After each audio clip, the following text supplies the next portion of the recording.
घर और किचन के काम अच्छे से निपट जाएं, इसके लिए हर बार नया खर्चा करने की ज़रूरत नहीं होती है। बहुत सारी चीज़ें घर पर होती हैं जिनका हम मेकओवर कर सकते हैं और घर पर ही अवेलेबल चीज़ों से हम अच्छे से DIYs भी बना सकते हैं।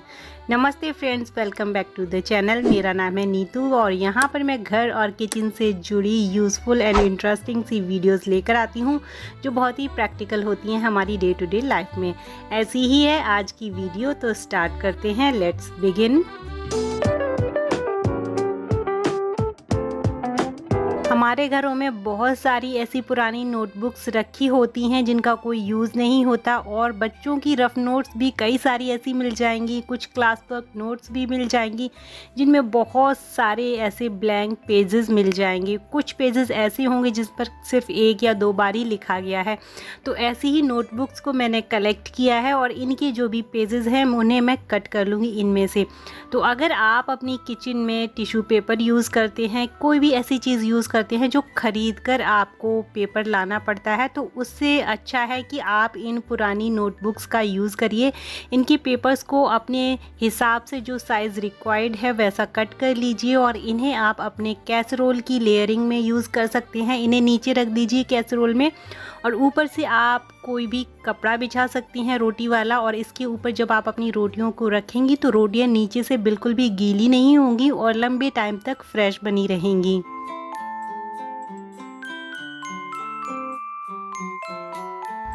किचन में और घर में बहुत सारी जगह हम इन पेपर्स को यूज़ कर सकते हैं। कुछ जो ब्लैंक पेजेस होते हैं उन्हें इस तरीके से आप स्ट्राइप्स में कट कर लीजिए और इन्हें अपनी किचन में चाहे तो फ्रिज में या कहीं पर भी रख दीजिए। इनसे आप एक्स्ट्रा नोट्स बना सकते हैं। जब भी आप शॉपिंग करने जाएं आप इसकी शॉपिंग लिस्ट बना सकते हैं। ग्रॉसरी लिस्ट बनाकर भी इनको डब्बों के ऊपर लगा सकते हैं। जैसे भी चाहें आप वैसे इनको यूज़ कर सकते हैं और कई बार तो बचे हुए पेजेस को बच्चे भी रीयूज़ कर लेते हैं घर पर होमवर्क करने में या कोई एक्स्ट्रा एक्टिविटी करने में। जो भी ये पेपर्स मैंने कट किए हैं इन्हें मैं ऐसे ही कहीं पर भी नहीं रखूँगी। इसके लिए मैंने यूज़ किया है ऐसा एक कॉफ़ी मग, काफ़ी बड़ा है और बहुत अच्छे से काफ़ी क्वांटिटी में पेपर्स इसके अंदर आ जाएंगे। और अब मैं इसे रख दूँगी अपने काउंटर टॉप पर, अपने वर्किंग एरिया के पास।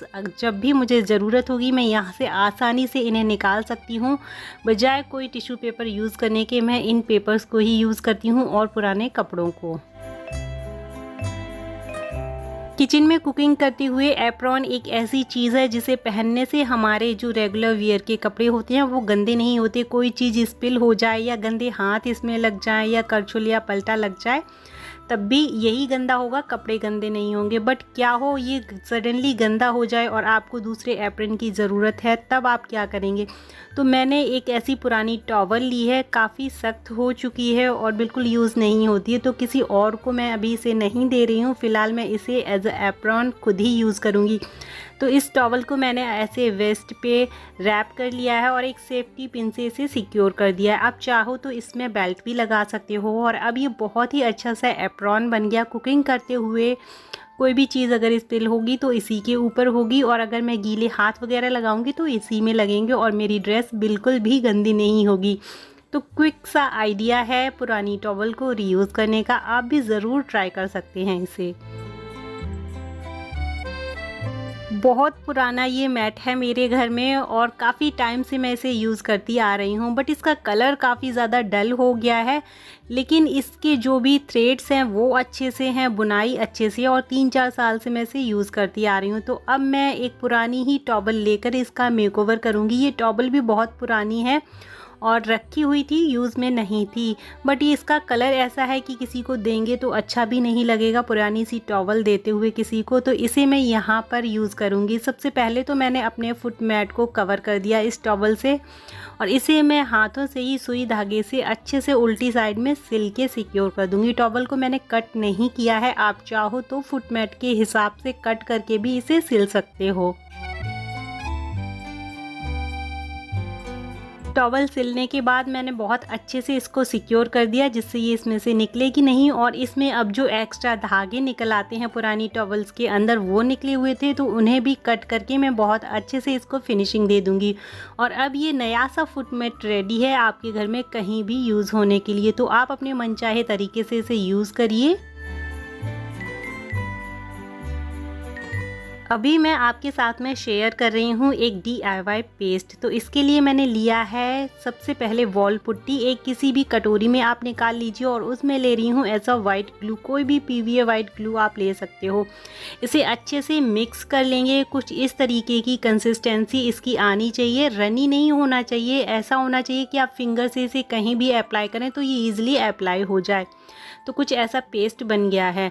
अब है मेरे घर का मेन डोर और यहाँ पर फुट मैट हटा के मैं दिखाती हूँ कि कितने सारे ये गैप्स हो गए हैं। यहाँ से बहुत सारी मिट्टी निकल के हर रोज़ गंदा करती है।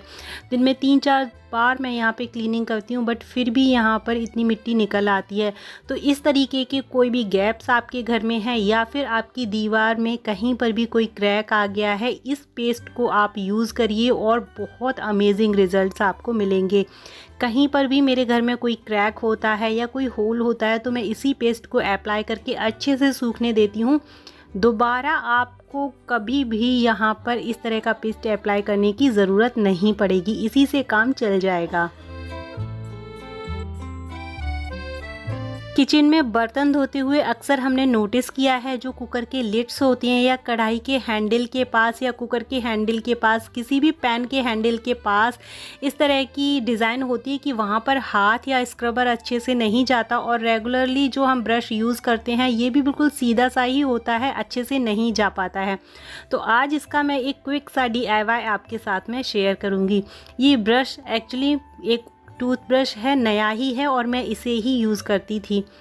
तो इससे बर्तन अच्छे से क्लीन नहीं हो पा रहे थे। इसकी वजह से सबसे पहले तो मैंने गैस बर्नर ऑन किया और यहाँ पर मैं इसको गरम करूँगी। अच्छे से गरम हो जाने पर जब ये मुझे लगेगा कि घूम रहा है, मुड़ रहा है, तब मैं यहाँ पर एक अंगूठा लगाकर इससे उल्टी साइड में मोड़ दूँगी। तो कुछ इस तरीके से हमें मोड़ना है ब्रशल्स की उल्टी साइड में और अब दूसरे वाले पॉइंट पर हमें रखकर अगेन गरम करना है और यहाँ पर हमें अगेन अंदर की साइड में मोड़ देना। बिल्कुल ऐसे ही आप करना और बहुत अच्छे से एक क्लीनिंग ब्रश आपका बनके तैयार हो जाएगा। अब इसमें आपको हैंडल पकड़ने के लिए थोड़ा सा जगह मिल गई और ईजिली आप अपनी चीज़ों को क्लीन कर पाएंगे। बहुत अच्छे से जो भी गैप्स हैं अंदर के या जो भी हैंडल्स हैं उनकी सारी ही क्लीनिंग हो जाती है और बिना कोई खर्चा किए हुए इतना प्यारा सा क्लीनिंग टूल बन गया।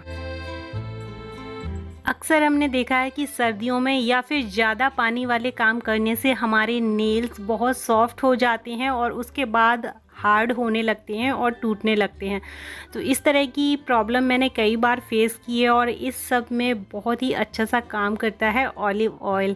ऑलिव ऑयल को किसी कॉटन बड में थोड़ा सा ले लीजिए आप और अपने सारे ही नेल्स के ऊपर अप्लाई कर लीजिए। आप हफ्ते में 2 या 3 बार इस तरह का प्रोसेस अप्लाई कर सकती हैं और अच्छे से इनको अपने नेल्स के ऊपर मसाज करिए। दोनों ही हाथों के नेल्स के ऊपर लगभग 2-3 मिनट लगाकर अच्छे से मसाज कर लीजिए और आप 2 वीक तक ऐसा करके देखिए, उसके बाद बहुत अच्छे रिजल्ट्स आपको मिलेंगे।